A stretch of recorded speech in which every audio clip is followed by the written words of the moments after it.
free.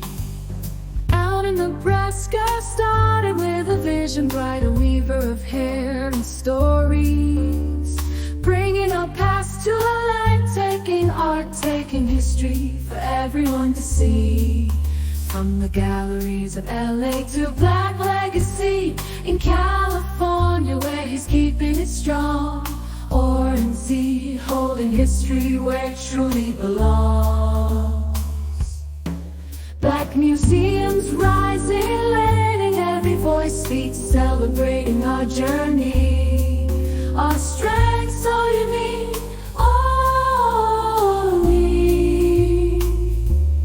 Oran Z, he's saving Black history.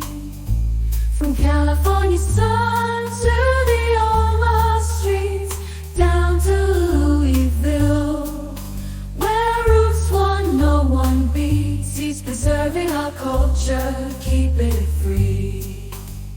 Roots 101 in Louisville, KY, where history meets the heart, it touches the sky. A keeper heritage with passion to spare.